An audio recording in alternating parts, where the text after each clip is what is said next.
Viens Seigneur, ne tarde plus, hâte le jour de ton retour. Fais lever sur terre la splendeur de ta gloire. Fais lever sur terre la splendeur de ta gloire.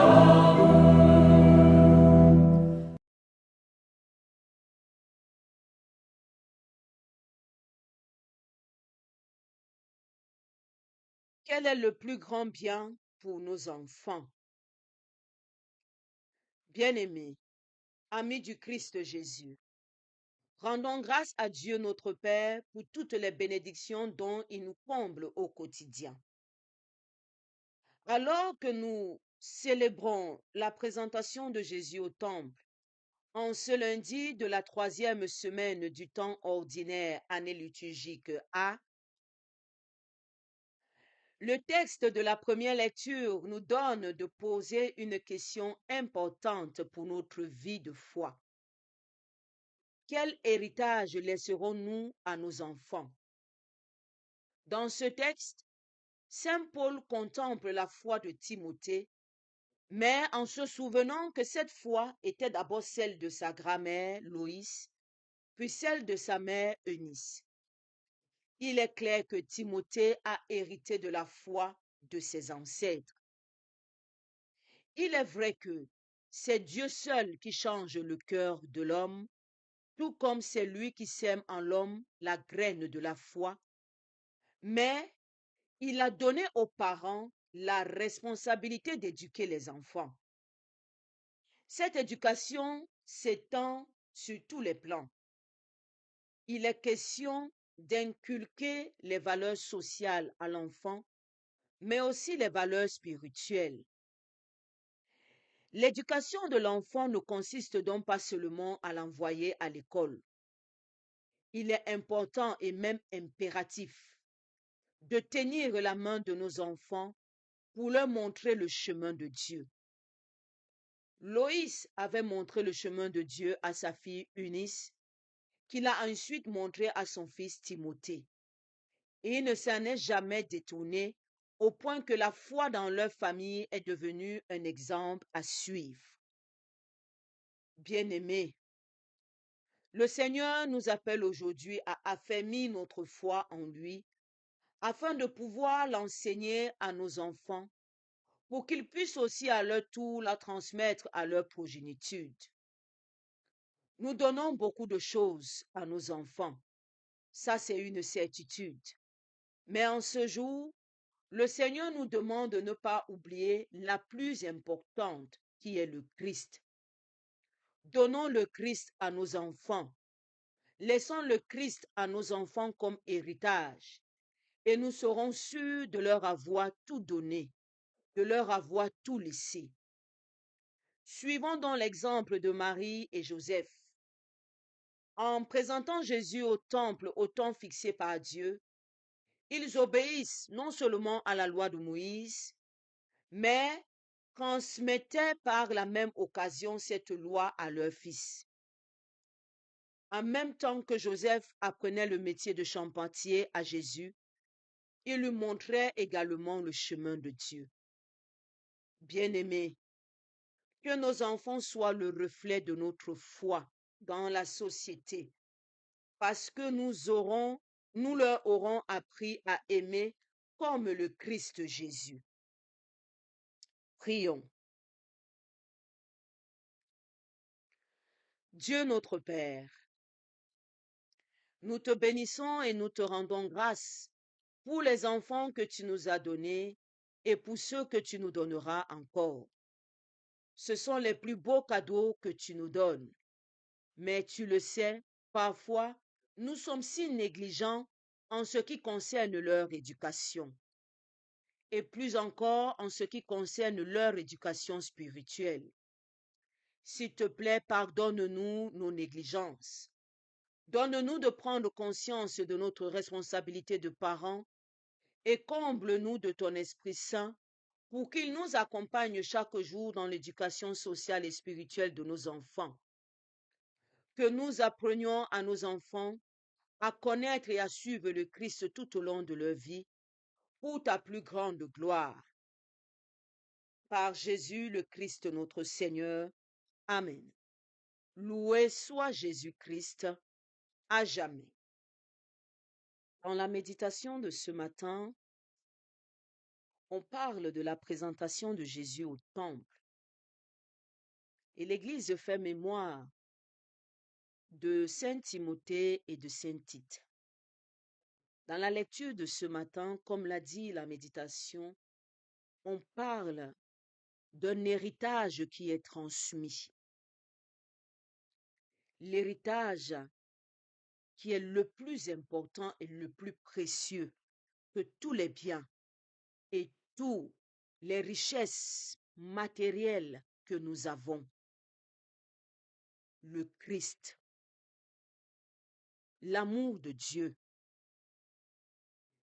Et en fêtant que ce soit les saints Timothée et Tite ou alors la présentation de Jésus au temple, l'enseignement de Dieu ce matin reste le même. La transmission de l'héritage spirituel à nos descendants. Et cette méditation et cet enseignement tombent à point nommé. Regardons nos églises. Regardons le monde. Qu'est-ce que nous voyons? Nous constatons que l'église est remplie de personnes âgées. Les personnes qui sont actives dans l'église, la majorité, ce sont des personnes qui sont âgées. C'est vrai, on est jeune jusqu'à 99 ans. Mais la majorité que nous trouvons dans les différents mouvements, la lecture, la chorale, on les retrouve, les mouvements, les légions de Marie et autres, le rosaire et autres, c'est les personnes qui ont à partir de 40 ans, de 50 ans à montant. On trouve très peu qui ont 10 ans, 12 ans, 6 ans, 5 ans. Eux, on les retrouve dans les enfants de cœur parce que les aînés, les papas, ne peuvent pas aussi se mettre à faire encore le service des enfants de cœur. Mais sinon, c'est que même là-bas, on allait retrouver encore les parents. Où sont passés vos enfants? On voit même des familles qui vont à l'église, laissent les enfants à la maison, assis à la maison à dormir ou alors devant l'écran. Et eux-mêmes, ils vont à la messe. Et quand tu leur demandes, mais où sont les enfants? Qui n'a pas voulu venir à la messe? Où est passée cette transmission de cet héritage qui est important pour la vie de vos enfants?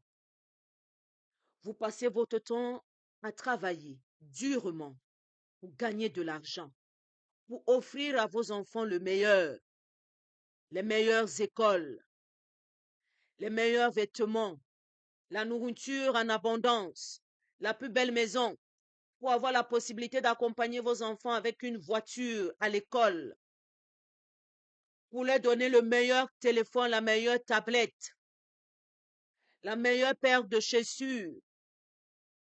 Vous oubliez ce qui est plus important dans leur vie, la transmission de la parole de Dieu, l'héritage qui est le plus important. Et aujourd'hui, on voit les familles se diviser à cause de cet héritage. Les gens sont prêts à vendre leurs frères, à tuer leurs frères pour obtenir un bien matériel. Les familles se divisent à cause de l'héritage que papa ou maman a laissé. Les familles se haïssent à cause d'un bien matériel que eux-mêmes ils vont laisser et partir. Vous n'allez jamais trouver une famille qui se dispute la foi. Une famille là où on dit non, aujourd'hui c'est moi qui dois prier. Je vais prier comme papa ou maman m'a enseigné. Non, aujourd'hui c'est moi qui dois méditer la parole de Dieu comme papa m'a enseigné. Non, aujourd'hui c'est moi. Non, aujourd'hui c'est moi. Non, tu as prié hier, aujourd'hui c'est moi. on ne trouvera jamais une famille ainsi. Et on se pose bien la question pourquoi? Alors que c'est l'héritage le plus précieux. Parce que les biens que vous laissez à vos enfants, ils partiront et laisseront ces biens ici sur terre. Mais la foi, l'amour de Dieu, l'attachement au Christ va les accompagner même après leur mort. Ça va les accompagner jusqu'à dans le royaume de Dieu. Le Seigneur nous rappelle ce qui est important aujourd'hui. Quand on regarde les jeunes, ils se livrent à des blasphèmes, à des perversions, à des abominations sous le regard des parents, dépassés, épuisés, qui ont abandonné.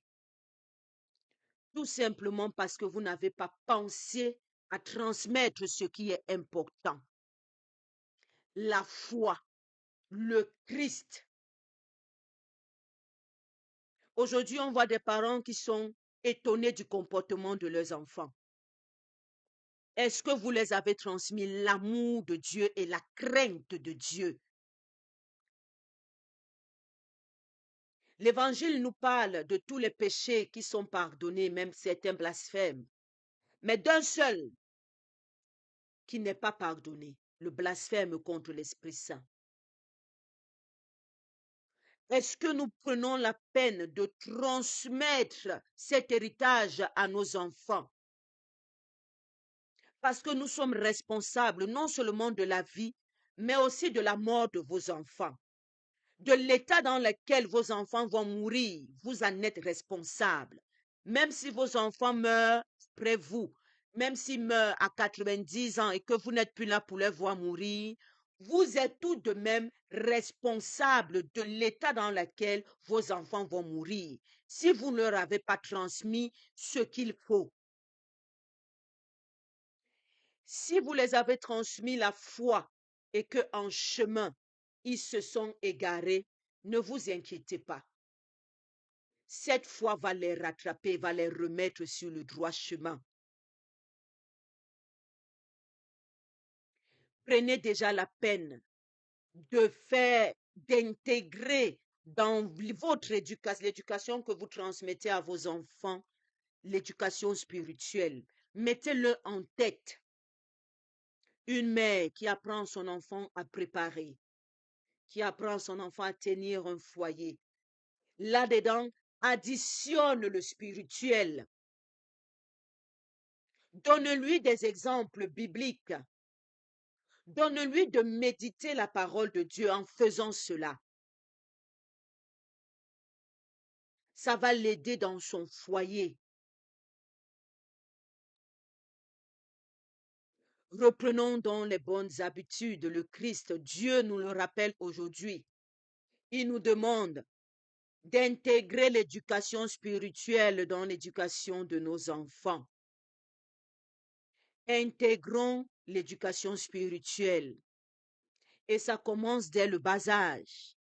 Vous n'allez pas suffoquer vos enfants adultes en les forçant à suivre un chemin que vous ne leur avez jamais montré. Alors qu'ils étaient là, dociles à vos côtés, c'était le moment de les apprendre les bons gestes, de les apprendre la bonne manière. Mais le Seigneur ne vous demande pas non plus de vous décourager, que si vous ne l'avez pas fait, il faut jeter l'éponge. Non. Mettez cela en prière. Et tenez fort la main de vos enfants et tirez-le de toute votre force. Adulte, c'est plus compliqué parce qu'il se dit grand et veut partir loin de vous. Vous pouvez l'arrêter spirituellement uniquement par la prière. Priez fortement pour vos enfants. Priez toujours pour vos enfants. Quand vous sortez de chez vous, laissez-y votre bénédiction de mère et de père sur vos enfants. Quand vos enfants sortent, accompagnez-les par vos prières et vos bénédictions. Qu'ils soient enfants, bébés, nouveau-nés, adultes ou vieux, vos bénédictions sur vos enfants ont de l'impact, quel que soit l'âge qu'ils ont, parce que vous êtes leurs parents. À leur tour aussi, parents, ils doivent le faire de même sur leurs enfants. Ayez cette habitude de prier pour vos enfants, de toujours prier pour vos enfants et de toujours les bénir par des paroles de bénédiction. Évitez des paroles malencontreuses sur vos enfants parce qu'ils ont de l'impact dans leur vie. Vous êtes leurs parents. Vous avez autorité sur la vie de vos enfants. Ayez toujours des paroles de bénédiction. Le Seigneur nous appelle ce matin, en cette semaine, de transmettre et de donner le Christ à nos enfants. Mais pas seulement à nos enfants, à tous ceux que nous aurons à rencontrer aujourd'hui, donnons-leur le Christ. Pas seulement aux chrétiens catholiques, même à ceux qui n'ont pas encore fait l'expérience du Christ, donnons-leur le Christ par notre amour, par notre compassion, par notre sourire, par notre disponibilité, par notre tendresse, par notre douceur. Donnons le Christ. C'est le seul et meilleur héritage qu'un homme doit bénéficier dans sa vie. Que Jésus nous aide dans cette transmission, qu'il nous apprenne à le donner comme Marie a su nous donner le Christ, nous aussi que nous sachions lui donner à tous nos frères et sœurs en humanité. Loué soit Jésus-Christ à jamais. Bénissons le nom du Seigneur, nous rendons grâce à Dieu.